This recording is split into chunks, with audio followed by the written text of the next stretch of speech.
मैं दुकान पे बैठता था तो एक व्यक्ति मेरे पास आया। वो कहता यहाँ पर चर्च लगता है। तो मैंने कहा मैं क्या करूँ? कहते चर्च लगता, वहाँ पे भूत निकलती हैं, बीमार चंगे होते हैं। तो मैंने उसको कहा कि आप जा रहे हो? कहता हाँ। मैं कहा फिर जाते रहो। फिर वो दूसरे संडे फिर आया मेरे पास, फिर उसने बोला, अरे 3-4 बार उसने मुझे कहा। तो अगर आपको बोलेंगे कि यहाँ इस पेड़ के नीचे भूत रहता है तो आप जरूर देखने जाओगे, क्योंकि सुना हुआ है और देखने की लोगों को चाहत होती है कैसे। मैंने कहा चलो ठीक है, देखते हैं कि कैसे होती है भूत। तो मैं वहां पे चला गया। तब मैं जिम जाता था और मुझे आदत थी स्किन टाइट डालकर और वुडलैंड के शूज डालने, जीन डालनी, और मैं दुकान पे बैठा होता था। वैसे ही मैंने अपना मोटरसाइकिल स्टार्ट किया, पल्सर, और चला गया उसके साथ। तो मैंने देखा वहां पे तो एक औरत थी। जब प्रार्थना की तो वो औरत सिर हिलाने लगी और उस पास्टर ने प्रार्थना की उसके ऊपर। तब मुझे बिल्कुल पता नहीं था क्या होता है। तो जैसे मैंने एंट्री की उस घर में, तब घर में चर्च लगता था, मैंने एंट्री की उस घर में, तो पास्टर ने मुझे दूर से बुला लिया, कहता आजा, और मुझे अपने पास बिठा लिया। तो मुझे शर्म आ रही थी कि सबने पूरे कपड़े पहने, तो मैंने स्किन टाइट टी-शर्ट डाली है। तो जब मैंने उस लड़के को पूछा, मैंने कहा कहाँ भूत है? तू तो कहता था भूत था। कहता वो जो लेडी जो ऐसे ऐसे कर रही थी, वो भूत तो था उसके अंदर। मैंने सोचा भूत होगा, लंबे दांत हो गए, लंबे बाल हो गए, वो काला सा होगा जैसे फिल्मों में दिखाते हैं। तो मैंने कहा वैसा तो कोई भूत नहीं है। कहते नहीं, उसके अंदर था। मैंने कहा वो वैसी लेडीज थी वो। फिर कहता ठीक है, तो अगले संडे फिर आना। फिर मैं दूसरे संडे गया उसके साथ। फिर उस पास्टर ने मुझे बुला लिया, अपने पास बिठा लिया। फिर जब मुझे फील हुआ कि मुझे पूरी शर्ट पहन के आनी चाहिए, तो मैं शर्ट पहन के चर्च में जाने लगा। 2 बार गया, 3 बार गया, 4 बार गया, 5 बार गया। तब मुझे कहता तू प्रार्थना किया कर। और मैंने कहा इतना टाइम नहीं होता, दुकान पे बैठता हूँ मैं, और रात को 9-10 बजे घर पहुँचता हूँ। तो जब मैंने उसकी इस बात को देखा, नहीं बाइबल पढ़ता हूँ मैं प्रेयर करूँगा। मैंने एक रात 10 बजे के बाद जाके मैं प्रार्थना में बैठा। मैंने कहा चलो देखते हैं करनी क्या है। तब मुझे प्रार्थना करने नहीं आती थी।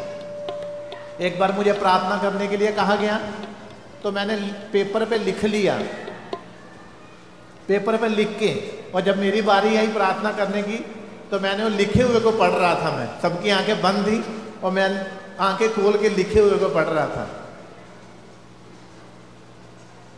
है? तो तब भी टूटी फूटी पढ़ रहा था प्रार्थना। मैंने प्रार्थना शुरू किया। जब मैं आंखें बंद करता, मुझे आग दिखाई देती थी, मुझे घोड़े दिखाई देते थे आग वाले। तो मुझे पता नहीं था कुछ भी। मैंने पास्टर को पूछा कि जब से मैंने प्रार्थना की है तो मैं 2-2, 3-3 घंटे मैं बैठ जाता हूँ और मुझे ऐसे आग दिखाई देती है। कहता कोई बात नहीं, तो और प्रेयर किया कर। मैं और प्रेयर करने लगा। कहता बाइबल भी पढ़ा कर साथ में। मैंने बाइबल भी पढ़नी शुरू की, और जब मैं दुकान पे बैठता तब भी बाइबल पढ़ता रहता। जब घर में आता 11 बजे, मैं 6 बजे दुकान खोलता था सुबह, और 11 बजे मेरा भाई आता था घर से, फिर वो बैठता था। मैं जैसे ही घर पहुंचता था तो मैं अपने स्टोर रूम में चला जाता था, और वहाँ पे शूज पहने हुए मैं 2 घंटे गैर भाषा में प्रार्थना करता था। 2 घंटे। जैसे दुकान से मैंने 11 बजे घर जाना, मैंने वैसे ही सबसे पहले प्रेयर के लिए भाग जाना मैंने, और 2 घंटे बाद कमरे में से उठना मैंने। कभी 1.5 घंटा होता था, कभी 2 घंटे होते थे, कभी 1.25 घंटे होते थे। तो मेरी एक टांगे जो थी, जो ब्लड था वो सर्कल रुक जाता था, और इतनी दर्द होती थी मुझे। और 15 मिनट मैं तो ऐसे ऐसे रगड़ता था कि ताकि ब्लड जो है उसका सर्कल सही हो जाए। प्रार्थना मेरी बढ़ती गई, और वो पास्टर जहाँ पे भी प्रार्थना करने के लिए जाता, प्रेयर मीटिंग करने के लिए जाता, हिमाचल में जाता, तो मुझे कहता प्रेयर मीटिंग में जाना है। मैंने कहा ठीक है चलो। मोटरसाइकिल उठाता, अपना ही पेट्रोल डलवाता, उसके साथ चला जाता। तो वहाँ पे लोगों की भीड़ होने लगी। तो वहाँ पे कई दुष्ट आत्माएं, कई लोग खेलते, कई चिल्लाते, कई बीमार चंगे होते।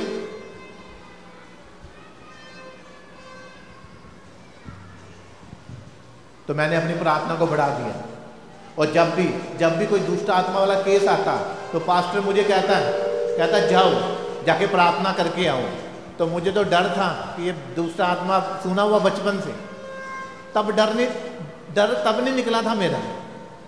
उसने कहा जाओ प्रार्थना करके आओ। तो मैंने भी जाना प्रार्थना करके मैंने जल्दी आ जाना इससे। तो एक बार दुनेरा से एक वैन में एक गुज्जर फैमिली को लेके आए, उसमें दुष्ट आत्मा था। तो छह पास्टर थे तब इकट्ठे हुए वहाँ पे, 6 पास्टर। और जिस पास्टर के द्वारा मैं विश्वास में आया वो भी था, बड़े बड़े काम प्रभु करवाता था, उसके द्वारा हीलिंग करवाता था। तो 6 पास्टर गए, उसको वैन में से निकाल रहे थे दुष्ट आत्मा में। वो गुज्जर है भी कितना, मेरे ख्याल से 6 फुट लंबा था, वो बड़ा हाइट थी उसकी। तो उसको जब निकालने गए 6 जने, तो वो निकल नहीं रहा था। तो जब वो खींचते थे तो पूरी वैन हिलती थी, वो बाहर नहीं निकल पा रहा था। तब मुझे उस पास्टर ने कहा, कहता मुझे ऐसे ही कहता पादरी साहब जाओ वहाँ जाके दवा करके आओ तो लेके आए ओनू। मैंने कहा जो 6 पास्टरों से निकला तो मेरा क्या कहना मानेगा वो। मैंने कहा मैं नहीं जाऊँगा, आप चलो मेरे साथ। कहता नहीं तुझे अकेला जाना पड़ेगा। इसका वो मुझे ना परखता भी था, साथ में परखता है? जैसे शाऊल कहता था दाऊद को कि मुझे फिलिस्तियों की 200 लोगों की खलड़ियां लेके आ, ताकि वो फिलिस्तियों के हाथों मरे और शाऊल के हाथों ना मारा जाए। तो मुझे ऐसा परखता था। उसने मुझे कहा जा तू अकेला जाएगा। मैं कहा नहीं मैं नहीं जाऊंगा, मेरे साथ किसी को भेजो, आप चलो है? तो मैं उसी पे विश्वास रखता था, नहीं इसमें सामर्थ्य ज़्यादा काम करती है। उसने मुझे कहा नहीं तुझे अकेला। मैंने कहा ठीक है। मुझे जब गए तो उन्होंने पकड़ा उसे। मैं कहा इसको पकड़ो मत, नहीं पकड़ा उसे व्यक्ति को। मैंने कहा ये खुद बाहर आएगा। मैंने उसको कहा यीशु के नाम में बाहर आजा। किसी ने नहीं पकड़ा और चुपचाप वैन से बाहर वो अकेला आ गया खुद। वो जिसको 6 जन जो थे उसको निकाल ना सके। बट मैंने कहा परमेश्वर का सामर्थ्य चाहिए। तो जब ऐसा दुष्ट आत्मा वाले व्यक्ति पे मैं प्रार्थना करके आता था, मैं घर में आके और प्रार्थना करता था। क्यों? ताकि वो अटैक ना हो। तो मैं से प्रार्थना में बढ़ता गया। तो फिर वो लड़का जो मुझे लेके गया था चर्च में, कहता अब बता, कहता यीशु मसीह जिंदा है कि नहीं है? मैं कहा हाँ यार है। कहता फिर ये सब कुछ कैसे हो रहा है? इसका मतलब यीशु मसीह जिंदा है। वो क्रिश्चियन नहीं था लड़का, वो अन्य जाति में से लड़का था।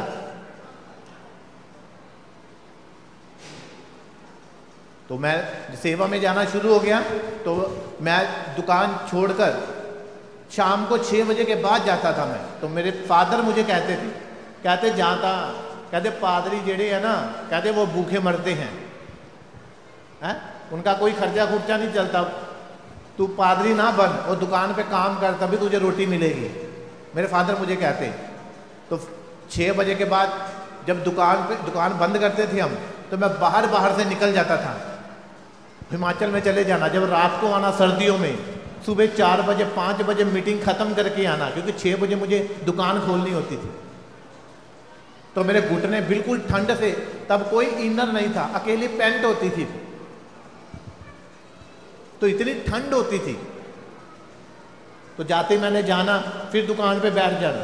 फिर मेरे फादर ने मुझे कहना कि मैं तेरे बच्चों को रोटियां नहीं खवानियां, आप दुकान पे बह कमा ते अपने बच्चों को, तू तो दौड़ जाना, कहते सेवा थोड़ी काम आनी। तो मुझे ऐसा रोकते थे वो। मैंने कहा ठीक है जी, फादर से हम बहुत डरते थे, बहुत ही ज़्यादा। तो एक बार मैं जाने लगा, तो जब मैं शाम को आया, तब मैं शाम को जल्दी आ गया मैं मीटिंग से, तो मेरे फादर ने मुझे बुलाया, बाहर बैठे थे। मैंने कहा आज तो पड़ जाएगी आज, क्योंकि बाहर ही बैठे हैं और बाहर ही पकड़ेंगे मुझे। कहते कहाँ गया था? मैंने कहा प्रेयर करने गया था। तो मेरे फादर मुझे कहते अच्छा, कहते लोगों नूं तू चंगा करदा वा दुआ करके, ते तेरा प्यो सवेर दा मंजी ते बैठे दा वा, कहता मैनू उठा के दिखा। तो मैंने कहा बाइबल तो कहती कि विश्वास करने वालों के लिए सब कुछ हो सकता है। तो मुझे कहते तू चल गया, मुझे उठा के दिखा। मेरे सुबह से दर्द मुझसे हिला नहीं जा रहा। मेरे फादर की भी हाइट 6 फुट थी और ठीक ठाक सेहत थी उनकी। तो डरते डरते मैं चुप रहा। मैंने कहा क्या करूं? मैंने कहा प्रभु ये दोबारा जाने नहीं देंगे मुझे, नहीं तो और पिटाई भी होगी। बड़ा डरते थे हम अपने फादर से। तो मैंने कहा ठीक है, मैंने पकड़ा, मैंने भी प्रार्थना कर दी और प्रार्थना करके मैं अंदर चला गया कमरे में। तो मेरे फादर जो थे थोड़ी देर के बाद खुद चलकर दरवाजा खोलकर अंदर आए और मुझे कहता तो मुझे अकेला छोड़ा या बाहर, देख मैं ठीक हो गया। हालेलुया। तो ये मेरे फादर की टेस्टिमनी है। कहते सुबह सवेरे ही मैंने दुआ करवानी चाहिए तेरे को, मैं सारा दिन आया, मैं मंजी पे आ रहा मैं। तो ऐसे ऐसे शुरू हुआ। फिर जहाँ जहाँ प्रार्थना के लिए मुझे बुलाते थे वहाँ मैंने जाना शुरू किया। तो वहाँ पे हीलिंग शुरू हो गई, पैरालाइज वाले लोग उठना शुरू हो गए, बीमार चंगा शुरू हो गए, लोगों के जख्म थे वो चंगे शुरू हो गए।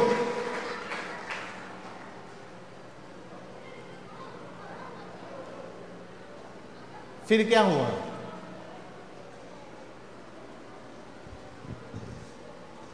चलता रहा, मैं चर्च जाने लगा, जाता रहा, फिर जाता रहा। और मेरे फादर बीमार हुए, अमृतसर हॉस्पिटल में उनको शुगर थी और बीपी की प्रॉब्लम थी उनको। तो उनको ब्रेन हैमरेज हुआ, अटैक हुआ, तो उनको हॉस्पिटल ले गए। और जो पैसा मेरे पास था वो मैंने लगा दिया। उसके बाद उनकी डेथ हो गई। उसके बाद मेरे मदर बीमार हुए, उनको भी बीपी की प्रॉब्लम थी और शुगर की प्रॉब्लम थी, वो भी बीमार हुए, हॉस्पिटल गए, अटैक हुआ। तो मेरे पास जो अकाउंट में पैसा था, जो मेरे फादर ने रिटायरमेंट के बाद मुझे दिया था, वो मैंने लगा दिया। और मैंने ये सोच के लगाया कि मम्मी डैडी का पैसा है, उन्हीं की कमाई है, तो मैं उन्हीं पे लगा दूंगा, मुझे लालच नहीं करना।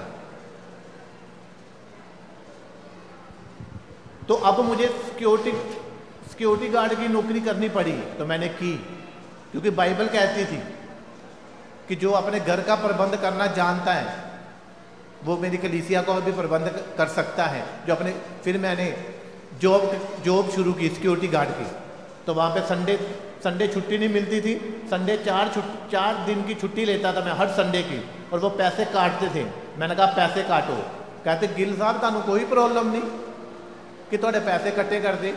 मैं कहा पैसे काट लो मगर छुट्टी दे दो आप मुझे बस। क्योंकि जब परमेश्वर किसी को पकड़ता है ना अपनी सेवा के लिए, मूसा की तरह वो ना भी करेगा, वो तब भी बोलेगा मैंने तुझे चुन लिया है, तेरा नाम लेकर तुझे बुला लिया है, तो तू ही इस्राएलियों को छुड़ाएगा। गिदोन जैसे को कहता परमेश्वर, उसने कहा मेरा वंश छोटा है, मैं कंगाल है, मेरा कुल कंगाल है, मैं अपने पिता के घराने में सबसे कंगाल हूं। उसने कहा तू ही इस्राएलियों को छुड़ाएगा। जब आप इनकार करते हो परमेश्वर का, अगर उसने चुन लिया है, आप जितने मर्जी बहाने लगाओ, वो आपको पकड़ ही लेगा, वो आपसे सेवा करवा ही लेगा। वो जितने मर्जी बहाने लगा लो आप। हालेलुया।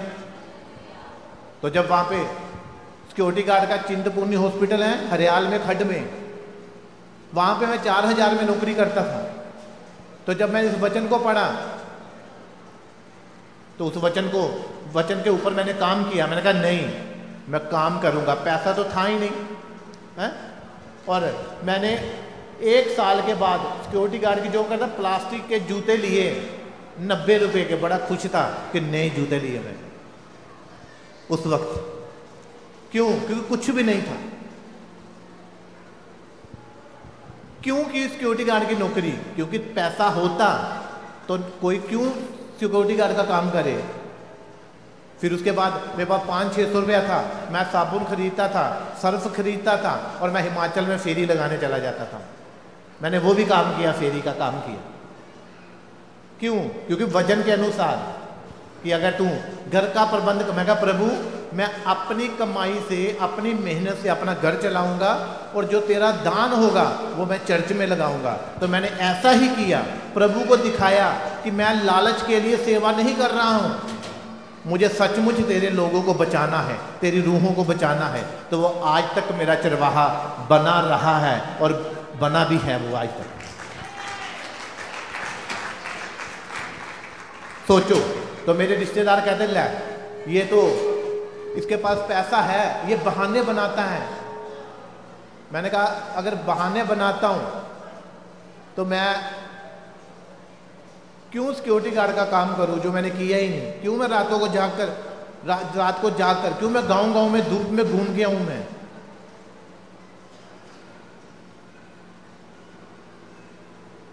और रिश्तेदार कहते हैं ये झूठ बोलता है, इसके पास पैसा, इन्हें पैसा नप के रखे ना।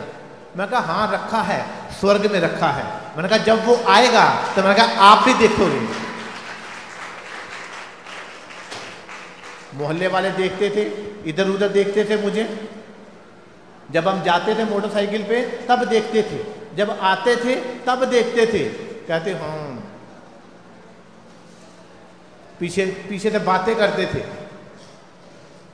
तो मैंने कहा प्रभु मैं तेरे वचन को पूरा करूंगा और मैं अपना काम करूंगा। है? परमेश्वर हार्ट देखता है। बोलो परमेश्वर हार्ट देखता है, वो मन देखता है। तब उस व्यक्ति को वो बढ़ाता है मन के अनुसार। है? तब मैं पास्टर नहीं था, मेरे साथ वाले पास्टर थे, मेरा भाई पास्टर था, मेरे आसपास कितने पास्टर थे। वो मुझे कहते थे कि लाइए तो दुकान पे बैठा रहता है, ये पास्टर थोड़ी है, ये तो एम ही है। वड्डा पास्टर बने फिरदा, कहते वड्डा पास्टर बने फिरदा। आज उन्हीं की बातों को परमेश्वर ने किया और सबसे बड़ी मिनिस्ट्री पठानकोट में मुझे दी है।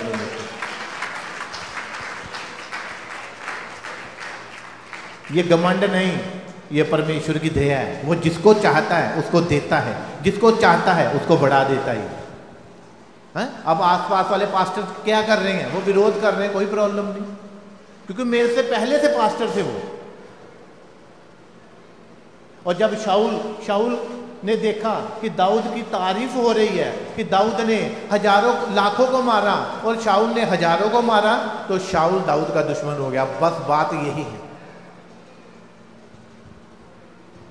क्योंकि दिन रात जो मेरी अब टीम है उसको पता है कि हम कैसे नाइट प्रेयर करते हैं, रात को जाग के प्रेयर करते हैं। मेरी जो टीम है नाइट टीम, वो टेंट लगाती है। रात को ठंड कितनी होती है, हम लोग घरों में होते हैं, रजाइयों में, मगर वो रात को टेंट लगा रहे होते ठंड में और रात में।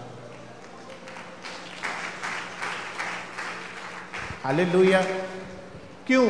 क्योंकि मैंने भी ये काम किया। मैंने भी रात को टेंट लगाए, सर्दियों में लगाए, गर्मियों में लगाए, और मैंने उस काम को, उद्धार के काम को पूरा किया। तो परमेश्वर ने मुझे डिवाइन हेल्पर दिए। ये आज लोग कहते हैं कि इज्जत क्यों करते हैं जी? इसीलिए करते हैं क्योंकि मैंने परमेश्वर की रिस्पेक्ट की है, उसके वचन की रिस्पेक्ट की है। उसने जो मुझे सेवा सौंपी है मैंने उसकी रिस्पेक्ट की है। तो रिस्पेक्ट मैंने बोई है, तो रिस्पेक्ट परमेश्वर मुझे काटने के लिए दे रहा है। वो आपको भी देगा। हालेलुया। तो जब मैं फेरी लगाता था तो मेरे घर के लोग कहते ले हाँ फेरियाँ लानियाँ, कहते फेरियाँ लानियाँ। तब मैंने अपने कानों को बंद किया हुआ था और मुंह को भी बंद किया था। सिर्फ जो कहते थे मैं सुनता था। मैंने कहा अगर मैं सही हूं तो परमेश्वर जवाब देगा। कौन जवाब देगा? मेरा परमेश्वर। तो आज मैं जो कुछ भी हूं तो परमेश्वर के अनुग्रह से हूं। वो आपको भी बढ़ाना चाहता है, वो आपको भी ब्लेस करना चाहता है। मैं कुछ दिन पहले पिछले हफ्ते मैं अपने पुराने घर में गया। वैसा का वैसा ही है, कोई ग्रेस नहीं। मेरा बिल्कुल दिल नहीं किया वहां जाने का कि मैं वहां पे 5 मिनट भी बैठूं।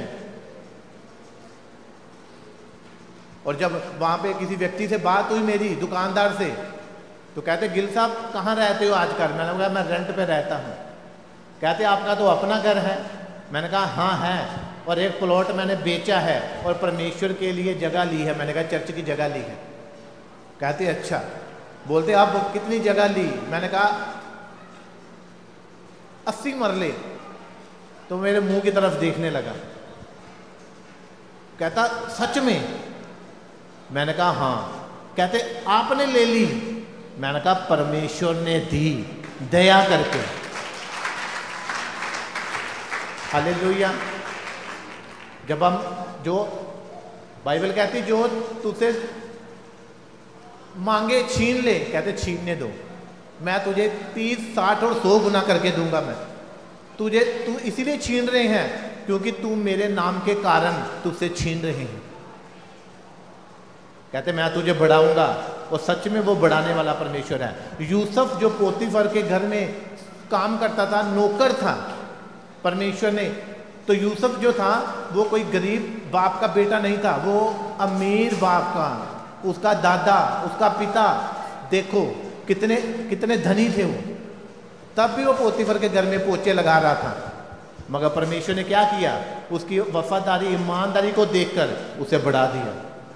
उसे राजा की कुर्सी दी, और कुर्सी देने से पहले परमेश्वर आपको बिल्कुल नीचा करना चाहता है।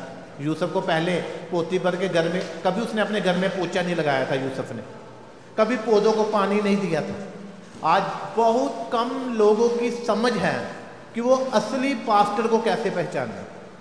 वो उन्हीं को मानेंगे जो इधर उधर की बातें करेंगे, चलाकियां करेंगे। वो कहना हाँ आप पास्टर सही है। जो चुप रहेगा ना उसको क्या कर, हाँ इन्हों कहना बोलना अंदर, तो उसकी तरफ से परमेश्वर बोलता है। कौन बोलता है? परमेश्वर बोलता है उसकी ओर से। इसलिए तो लिखा शांत रहने और लौट आने में तुम्हारी वीरता है। अगर ऐसा होता तो परमेश्वर कभी भी हमें वहां से उठाकर और आगे ना बेचता अपनी जमीन के साथ। वो वादों का पक्का है। ऐसा कभी नहीं हो सकता कि अगर हम उससे वफादारी दिखाएं, वफादारी हम करें, तो वफादारी 30 गुना, 60 गुना, 100 गुना करके वापस ना आए। आती है परमेश्वर की वफादारी। अगर हम प्रेम डालेंगे परमेश्वर के पास, वो प्रेम देगा हमें। उसका प्रेम जब होगा तो सोचो कितना होगा। हालेलुया। इसीलिए परमेश्वर ने कहा अपने उद्धार के काम को पूरा करते जाओ। मेरा कोई दुश्मन नहीं, मगर लोग दुश्मन समझते हैं क्योंकि उनके अंदर दुश्मन बैठा है। मेरा कोई दुश्मन नहीं। अगर ऐसा होता तो मैं लड़ता।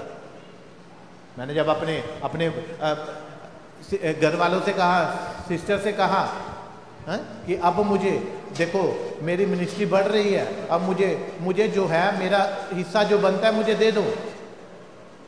मैंने कहा जब मेरे पास कुछ नहीं था मुझे तब मांगना चाहिए था, जब मेरे पास कुछ नहीं था। आप भी जानते हो। मैंने कहा तब मैं मांगता तो आप कहते कि इनको कुछ नहीं है तां लड़े करता। मैंने कहा मेरे पास सब कुछ है, मगर अब मुझे ज़रूरत है, और जो मेरा शेयर है वो मुझे दे दो। मैंने कहा अब ज़रूरत के लिए मैं मांग रहा हूँ। कहते ठीक है। कितने जन समझ रहे? और दिखा जो तुम्हारा कुर्ता ले जाए उसे दोहर भी दे दो।